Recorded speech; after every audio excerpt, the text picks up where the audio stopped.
Daily. Taste the Daily. America విపత్కర పరిస్థితులను ఎదుర్కొంటోంది. America అధ్యక్షుడు డొనాల్డ్ ట్రంప్ పదవీ కాలంలో తొలిసారిగా షట్ డౌన్ మొదలైంది. కీలకమైన బిల్లులకు ఆమోదం లభించకపోవడంతో అమెరికా ప్రభుత్వం షట్ డౌన్ ఎదుర్కొంటోంది. అర్ధరాత్రి గడువుకు ముందే 2 నిధుల బిల్లులను సెనెట్ ఆమోదించకపోవడంతో అమెరికా ప్రభుత్వం షట్ డౌన్ లోకి వెళ్లింది.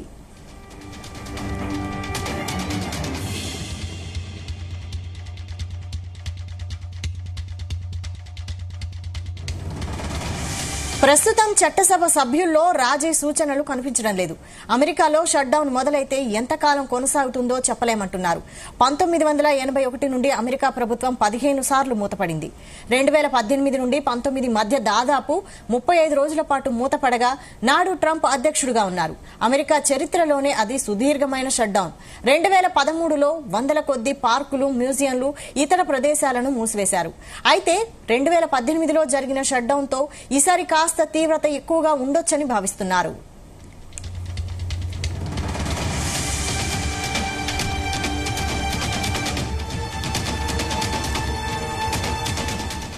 డిమాండ్లు నెరవేర్చని రిపబ్లికన్ స్టాపేజ్ ఫండింగ్ బిల్లులను డెమోక్రాట్లు అడ్డుకోవడంతో ఈ షట్ డౌన్ మొదలైంది. దీంతో సేవా కార్యకలాపాలు స్తంభించిపోయాయి. అమెరికాలో లక్షల మంది ప్రభుత్వ ఉద్యోగులపై ప్రతికూల ప్రభావం చూపుతుంది.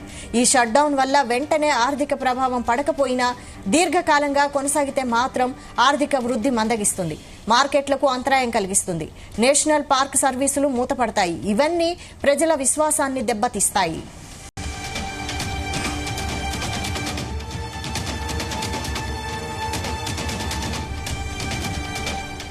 దాదాపు 7,50,000 మందిని పని ప్రదేశంలో రిపోర్టు చేయవద్దంటారు.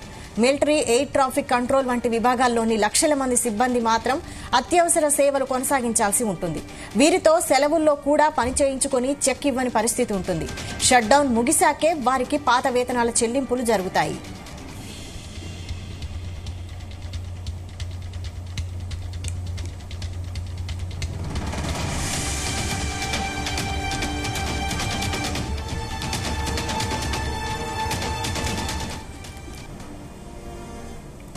ఇక మనకి ఈ విషయంపై అనాలిసిస్ చేయడానికి మార్కెట్ ఎక్స్పర్ట్ జీవి సత్యనారాయణ గారు మనకు ఫోన్ లైన్ లో అందుబాటులో ఉన్నారు. నమస్తే అండి సత్యనారాయణ గారు. నమస్తే. అమెరికాలో షట్ డౌన్ ప్రారంభమైంది. ఈ ప్రభావం మార్కెట్లపై ఎలా చూపించే అవకాశాలు ఉన్నాయంటారు? ముందు కమోడిటీస్ మీద ఉంటుంది. ఆల్రెడీ ఆల్ టైమ్ హైలోకి వెళ్ళడం జరిగింది. 3922.67 డాలర్లు అంటే day high, yearly high, lifetime high. ఎప్పుడైతే ఈ all time high, lifetime హైకి పోయిందో అంతకు ముందు నుంచే మార్కెట్ అనుకోవడం జరిగింది. ఏమని? ఈ ట్రంప్ షట్ డౌన్ కి అన్నమాట. మనం నిన్న వీడియోలో కూడా చెప్పడం జరిగింది. అయితే అది మనకి అంటే నిన్న రాత్రి ఉండేది, అయితే నిన్న రాత్రి కాలేదు, అది ఇప్పుడు అయింది. అది ఇప్పుడంటే 2-3 గంటలు అయింది. అమెరికా ఏదైతే అంటే మన ఇవాళ బుధవారం, మంగళవారం రాత్రి 12 గంటల తర్వాత జరగాలి. అక్కడ ఏమైంది, మళ్ళీ అసలు పూర్తిగా అక్కడ ఆగిపోయింది. ఆగిపోయిన తర్వాత మళ్ళీ ఈ రోజు ఉదయం మళ్ళీ అయిపోవడం జరిగింది. ఇప్పుడు దాంతో ఈ మన పెట్టుబడిదారులు ఎవరైతే షేర్ మార్కెట్ గురించి ఆలోచన ఉందో ఆల్రెడీ నాస్డాక్ ఫీచర్స్ అవన్నీ కూడా డౌన్ లోనే చూపిస్తున్నాయి. అంటే ఈ రోజు రాత్రికి పడతాయని సిగ్నల్స్ ఇవ్వడం జరిగింది. తర్వాత ఇంకొకటి ఏంటిదంటే ఎప్పుడైతే ఇది కన్ఫర్మ్ అయిపోయిందో ఈ డెమోక్రట్లు, రిపబ్లికన్ పార్టీ వీళ్ళు ఈ మధ్యలో జరిగినటువంటి అవన్నీ అయిన తర్వాత అంతకుముందు నుంచే మార్కెట్ కు సూచనలు, సంకేతాలు రావడం జరిగింది. ఇది ఈసారి షట్ డౌన్ అవుతుంది కంపల్సరీగా, 60 ఓట్లు అతనికి రావు కాబట్టి అది ఎలాగో షట్ డౌన్ అవుతుందనే ఉద్దేశంతో మార్కెట్ లో ఆల్రెడీ గోల్డ్ డైలీ కూడా ఏ రోజుకి ఆ రోజు హైలోకి వెళ్ళడం జరిగింది. అంటే తెల్లారగానే $40, $30, $50 పెరుగుతూ పోయి ఆల్ టైమ్ హైకి చేరడం జరిగింది. ఇప్పుడు అనౌన్స్మెంట్ జరిగింది కాబట్టి మరి ఇక్కడ ప్రాఫిట్ బుకింగ్ జరుగుద్దా అంటే టెక్నికల్ గా చూస్తే మాత్రం అన్ని ఓవర్ బాట్ లో ఉన్నాయి.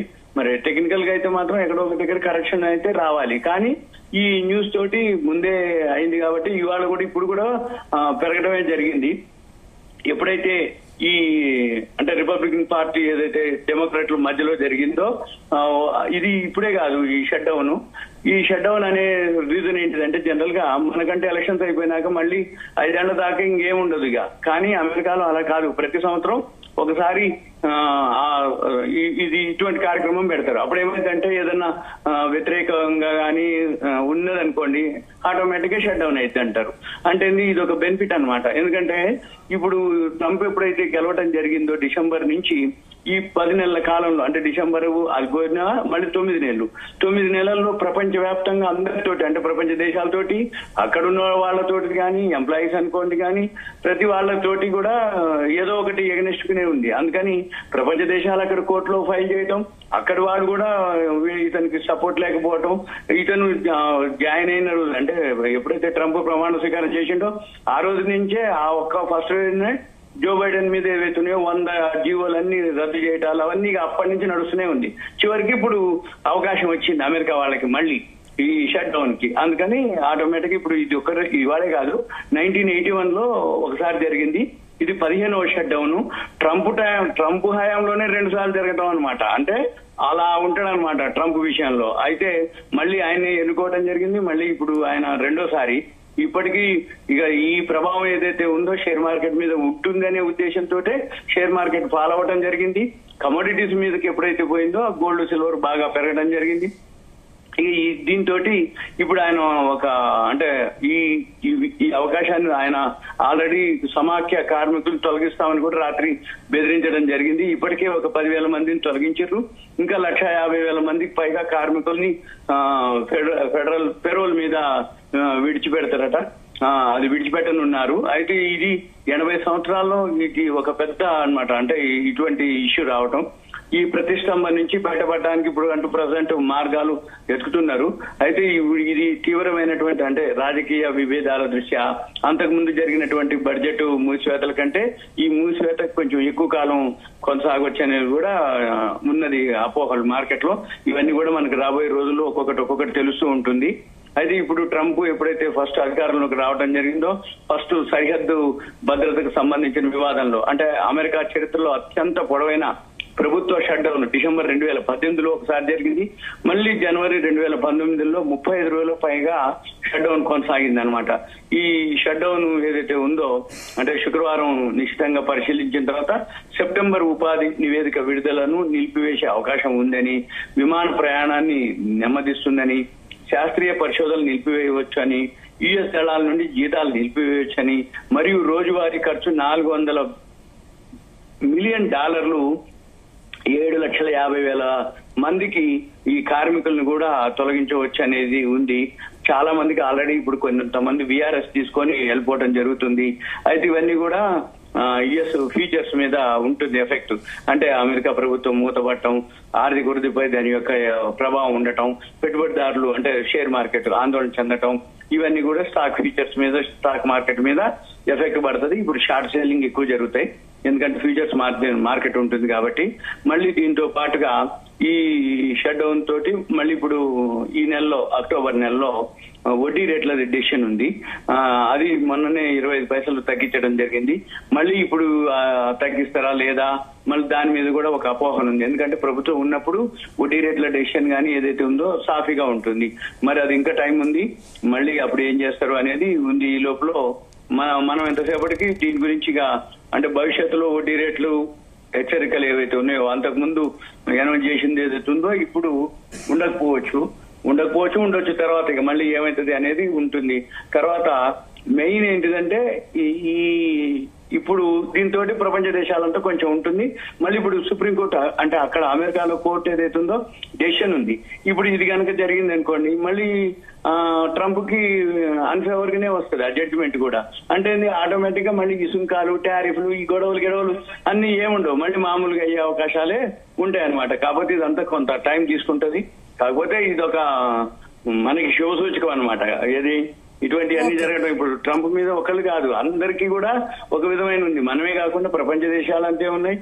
మనకైతే ఈ మధ్య కాలంలో ఈ రోజు కూడా అతను ఇంకా షట్ డౌనే కాలేదు, షట్ డౌన్ అవుతుందని అతనికి తెలుసు కూడా, అయినా కూడా మళ్ళీ ఫర్నిచర్ మీద ఇవాళ మనకి సుంకాలు. మళ్ళీ నిన్న ఎంటర్టైన్మెంట్ అంటే మన సినిమాలు అక్కడ రిలీజ్ అయితే దాని మీద, మళ్ళీ ఫార్మా మీద, ఇట్లా విత్ ఇన్ 1 వీక్ 10 days లోపలనే ఇవాళ ఫర్నిచర్ అన్నాడు, నిన్న ఫార్మా అన్నాడు, ఒక వారం అంతకుముందు అదే నిన్న ఎంటర్టైన్మెంట్ అన్నాడు, ఒక వారం లోపల ఫార్మా అన్నాడు, అంతకుముందు 25% నుంచి 50% అన్నాడు సుంకాలు. ఇక ఇలా అనమాట. అందుకని ఇవన్నీ అనిశ్చిత పరిస్థితులు ఎప్పుడైతే పొలిటికల్ సిచ్యువేషన్ బాగుండదో ఆటోమేటిక్ గా గోల్డ్ సిల్వర్ బాగా పెరగడం జరుగుతుంది. ఇవాళ మాత్రం బాగా పెరగడం జరిగింది మళ్ళీ. అయితే ఇది మార్కెట్ అనుకున్నదే కాబట్టి మరి గోల్డ్ సిల్వర్ పెరిగింది. మరి ఇప్పుడు షట్ డౌన్ అయిన తర్వాత మళ్ళీ ఏం జరుగుతుంది? ఇంకొకటి, మనకి రేపు మార్కెట్లు సెలవు ఉన్నాయి. అక్టోబర్ 2 గాంధీ జయంతి సెలవు ఉంది, మనకి దసరా, 2 సెలవులు ఉన్నాయి అనమాట రేపు. ఈ 2 సెలవులు మనకి కమోడిటీస్ బంద్ ఉంటుంది, మనకి మళ్ళీ ఎల్లుండి ఉంటుంది. ఎల్లుండి ఎప్పుడైతే ఉంటుందో మన మార్కెట్లు, రేపు అమెరికా మార్కెట్లు పనిచేస్తాయి. ఇప్పుడు మనం మధ్యాహ్నం ఉన్నాం, ఇప్పుడు 6 గంటలకి అమెరికా మార్కెట్లు స్టార్ట్ అవుతాయి. అమెరికా మార్కెట్లు 6 గంటలకు స్టార్ట్ అయితే ఎలా వోల్టాలిటీ ఉంటుంది, ఏముంటుంది, మళ్ళీ ఈ గోల్డ్ సిల్వర్ ఈ ఈక్విటీ ఏవైతే ఫ్యూచర్స్ ఉన్నాయో అవి ఎలా ఉంటాయి. రేపు మనకి మొత్తం సెలవు కాబట్టి మళ్ళీ రేపు రాత్రి కూడా అమెరికా మార్కెట్లు నడిచినాక ఎల్లుండి పొద్దున మన మార్కెట్ల మీద చాలా ఎఫెక్ట్ ఉంటుంది. ఇప్పుడు లాస్ట్ 15 మినిట్స్ ఇవాళ ఆర్బీఐ క్రెడిట్ పాలసీ అనౌన్స్ చేయటం, ఈ ఆర్బీఐ క్రెడిట్ పాలసీ అనౌన్స్ చేస్తే ఫేవర్ ఉంది, అందుకని మన మార్కెట్లు బాగా పెరగడం జరిగింది. అదొక రీజన్. రెండోది ఏంటిది, అక్టోబర్ ఫ్యూచర్స్ ఓపెనింగ్ డే ఈరోజు. ఏదైతే అంతకుముందు మనకి గురువారం ఎక్స్పైరీ ఉండేది, శుక్రవారం ఓపెనింగ్ ఉండేది. మనం నిన్నటి నుంచి, అంటే నిన్న ఏదైతే సెప్టెంబర్ ఫ్యూచర్స్ ఉన్నదో మంగళవారం క్లోజ్ అవుతుంది. అంటే గురువారం నుంచి మంగళవారం షిఫ్ట్ అయింది. అంటే ఈ రోజు బుధవారం, ఫస్ట్ బుధవారం అనమాట. ఈ ఫస్ట్ బుధవారం మార్కెట్ పాజిటివ్ లో ఉండటం, అంటే అక్టోబర్ ఫ్యూచర్స్ స్టార్ట్ అవ్వడం ఒక పద్ధతి, ఒక version. Number 2, RBI credit policy ఏమి లేదు, ఫ్లాట్ ని ఉంచడం జరిగింది, వడ్డీ రేట్లు ఏమి తగ్గించలేదు. దాంతో మళ్ళీ మన మార్కెట్ ఇప్పుడు పాజిటివ్ లోనే క్లోజ్ అయ్యే అవకాశాలు ఉన్నాయి. ఇప్పటికీ 733 పాయింట్స్ పాజిటివ్ లోనే, అంటే బిఎస్సి సెన్సెక్స్ పెరగడం జరిగింది. కాబట్టి ఇక గోల్డ్ సిల్వర్ మాత్రం మీరు అన్నట్టు ఆల్ టైమ్ హైకి పోవడం జరిగింది. ఈ ఆల్ టైమ్ హైలో ఇప్పుడు ఎక్కడి వరకు కరెక్షన్ వస్తుంది ఏంటిది, ఇప్పుడు $3922.67. టెక్నికల్ గా అయితే మాత్రం ఓవర్ బాట్ లో ఉన్నాయి, అంటే హైలో ఉన్నాయి అనమాట. విత్ ఇన్ 1.5 month లోనే మంచి రిటర్న్స్ ఇవ్వడం జరిగింది, అంటే ఫ్యూచర్స్ లో కొన్నవాళ్ళు. మరి ఇది ఎక్కడి వరకు పోతుంది, ఎక్కడ కరెక్షన్ వస్తుంది, ఎక్కడ ప్రాఫిట్ బుకింగ్ జరుగుతుంది, మళ్ళీ ఈ షట్ డౌన్ ప్రభావాలు, దాని యొక్క ప్రభావం అంటే ఎలా బిహేవ్ చేస్తాయి, ఇవన్నీ ఇప్పుడిప్పుడే అనమాట మనకి. కాబట్టి మనకి రేపు సెలవు ఉంది, ఎల్లుండి తెలుస్తుంది మన మార్కెట్ల మీద ఎలాంటి ప్రభావం ఉండేది అనేది. ఇక మనం చూడవలసింది ఇక ఈ న్యూస్ ని ఇక ఎప్పటికప్పుడు అప్డేట్ చేయటం. అయితే ఇవన్నీ ఎవరికైతే ఫాలో అవుతారో investing.com అని ఒక వెబ్సైట్ ఉంటుంది. investing.com వెబ్సైట్ లోకి వెళ్తే గోల్డ్ ఫీచర్స్ చూడొచ్చు, ఈ న్యూస్ కూడా చూడొచ్చు. ఏది షట్ డౌన్ అయిందా లేదా, ఎప్పుడైతుంది, దాని యొక్క లేటెస్ట్ న్యూస్ ఏవైతుంది అన్ని అక్కడే ఉంటాయి అన్నట్టు. అక్కడే ఈ investing.com లోనే న్యూస్ అండ్ అనాలిసిస్ ఉంటుంది. దాన్ని క్లిక్ చేస్తే కింద న్యూస్ వస్తాయి, మన గోల్డ్ కి సంబంధించిన న్యూస్ ఉంటాయి. మనం అక్కడ క్లిక్ చేస్తే ఇప్పుడు ఒకవేళ కాదు అనుకుంటే, లాంగ్వేజ్ ప్రాబ్లం ఉంది అనుకుంటే అది ఓపెన్ చేసుకొని ఈ స్క్రీన్ లో లాస్ట్ కి 3 చుక్కలు ఉంటాయి పైన కార్నర్ లో. 3 చుక్కలు కనుక మనం క్లిక్ చేస్తే అక్కడ ట్రాన్స్లేట్ ఉంటది. ఆ ట్రాన్స్లేట్ కనుక మనం చేసుకోగలిగితే మనకు మన భాషలో, తెలుగులో కావాలంటే తెలుగులో అవన్నీ కూడా మనం చూసుకొని చదువుకోవచ్చు. సింపుల్ గా మన పేపర్ చదువుకున్నట్టే చదువుకోవచ్చు. ఇది సింపుల్ గా. ఇక రాబోయే రోజుల్లో ఎలా ఉంటది, షట్ డౌన్ ఎన్ని రోజులు ఉంటది ఏంటిది, ఒక ట్రంప్ టైంలోనే 2 సార్లు జరిగింది. మరి ఇది ఈసారి ఎన్ని రోజులు ఈ షట్ డౌన్ కొనసాగే అవకాశం ఉంది? అయితే షట్ డౌన్ అయ్యాక కూడా ట్రంప్ టారిఫ్లు విధించుకుంటూనే పోతున్నారు. మరి షట్ డౌన్ అమెరికా ఆర్థిక వ్యవస్థపై కూడా ప్రభావం చూపుతుంది కదా? మరి మామూలుగా చూపిస్తుందా? ఇప్పటికే ఈ 9 నెలల నుంచి వాళ్ళ ఎకానమీ ఏవైతే సుంకాలు టారిఫ్లతోటి ఎక్స్పోర్ట్స్ రావట్లేదు, మళ్ళీ ఆయనకి ఫేవర్ గా లేరు, అందరూ ఎగనెస్ట్ గానే ఉండరు. ఆయన రష్యా వాళ్ళతోటి మాట్లాడి నేను యుద్ధం ఆపేసిన అంటాడు. గాజా ఇజ్రాయెల్ ఇవాళ కూడా అంటుంది కదా, గాజా ఇజ్రాయెల్ నేను యుద్ధం ఆపిస్తా అని చెప్పేసి అన్నాడు. రష్యా ఉక్రెయిన్ నేనే ఆపిస్తా అంటాడు. అంతకుముందు మనల్ని కూడా నేనే చర్చలు చేపించి అంటాడు. అంటే చెల్లదు, మరి చెల్లదు కదా. ఇప్పుడు షట్ డౌన్ అయినాక ఇది ఎన్ని రోజులు ఉంటది అనేది సరే చూడాలి. అంతకుముందు అయితే ఒకసారి 35 days వరకు పోయింది.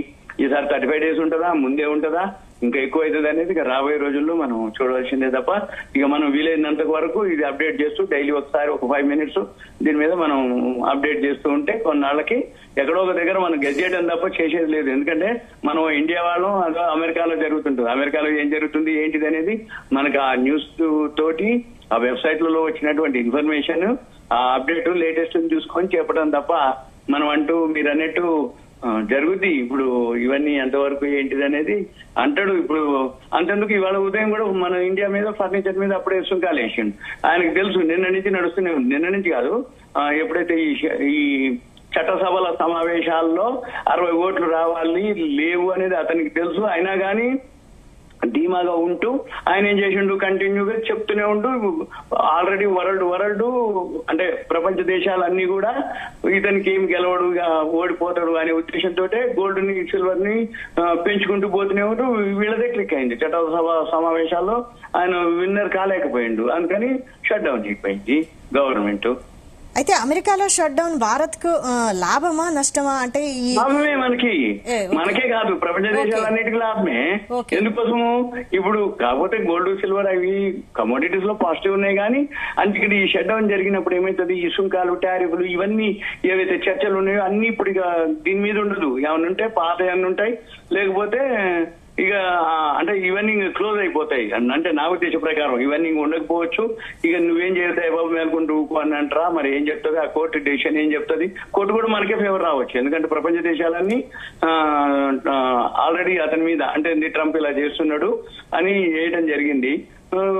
అక్కడ కోర్టు కూడా మనకే ఫేవర్ రావచ్చు. ఇప్పటి నుంచి అంతా ఇది గుడ్ న్యూస్. ఇప్పుడు మనం చూస్తుండండి, సాయంత్రానికో మధ్యాహ్నానికో వచ్చేస్తాయి న్యూస్. అంటే మన ఛానల్స్ లో కూడా అందరూ ఇక పెట్టేస్తారు, డిబేట్ పెట్టి ఇక దీనివల్ల ఎంత లాభం, ఎంత ఉపయోగపడుతుంది, దీంతో ఏమేమి జరగబోతుంది అవన్నీ ఇంకా డిబేట్లు పెడుతూ ఉంటారు అన్ని ఛానల్స్. ఇక మనం అప్పుడు మనకి తెలిసిపోతుంటది. ఒక విధంగా మనకి గుడ్ న్యూస్ అనుకోండి, పాజిటివ్ అనుకోండి, మనమే కాదు ప్రపంచ దేశాలన్నిటికీ. అంటే ఎప్పుడైతే ఈ ట్రంప్ దూకుడుందో ఇవన్నీ ఆగిపోతాయి కదా. ట్రంప్ ఇప్పుడు ఆయనకి కళ్ళెం వేసినట్టే కదా, ఆ ట్రంప్ ఆగిపోతాడు. ఇక ట్రంప్ ఆగిపోయిందంటే ఇంకా సుంకాలు టారిఫ్లు అసలు ఏం చేయాలి, ఎట్లా చేయాలి, ఇక అవన్నీ తర్వాత మళ్ళీ ఇంకా అవి ఉండకపోవచ్చు అనేది నా ఉద్దేశం. ట్రంప్ నిర్ణయాలతో ఒక రకంగా అమెరికా ప్రజలు కూడా వ్యతిరేకంగా ఉన్నారా? మరి ఉంటేనే కదా ఇప్పుడు అతను షట్ డౌన్ కి అతనికి ఓట్లు రాలేదు, 60 రావాల్సినవి రాలే కదా. చట్టసభల్లో ఆయనకు ఫేవర్ లేకపోవటం వల్లనే మీరు అన్నట్టు ఓడిపోయిండు. లేకపోతే ఇప్పుడు ప్రతి సంవత్సరం ఇది కామన్ గా జరిగేదే, ఫార్మాలిటీసే. కానీ ప్రతి సంవత్సరం ఫార్మాలిటీస్ గా చట్టసభ సమావేశంలో వాళ్ళు విన్నర్ అవుతారు. ఎవరైతే ఉంటారో వాళ్ళు, అంటే ఒబామా అనుకోండి, అంతకు ముందు జో బైడెన్ అనుకోండి, ఎవరుంటే వాళ్ళందరూ మామూలు ఫార్మాలిటీస్ పెట్టేది అయిపోయింది. ఇప్పుడు ఒక బిల్లు పాస్ కావాలంటే మన లోక్సభలో రాజ్యసభలో ఎవరైతే ఎక్కువ ఓటేస్తారో ఆ బిల్లు పాస్ అయిపోతుంది. ఇది కూడా అంతే. కాకపోతే మనకి వాళ్ళకి తేడా అంటే మనకు లేదు, ఇంకా మనకు కూడా వస్తే కనుక ఇంకా మంచిది. ఎందుకంటే 5 సంవత్సరాల వరకు వాళ్ళు ఏం చేస్తారో మంచి చెడు అయితే, మంచి చేస్తే ఏం కాదు, చెడు చేసిండు అనుకోండి, ఇట్లాంటి జరిగింది అనుకోండి, 1 సంవత్సరంలో దింపేస్తారు. మరి ఇక గొడవ లేదు కదా. ఎందుకంటే అతను ఇప్పుడు ట్రంప్ ఆయన ఏదైతే చేయదలుచుకుండో చేసిండు, ఎప్పుడైతే ఎగనెస్ట్ అయిందో ఆటోమేటిక్ గా దిగిపోవటం లేదు, ఇక చేయకుండా ఉంటాడు కదా. ఓకే అండి, థ్యాంక్ యూ సత్యనారాయణ గారు.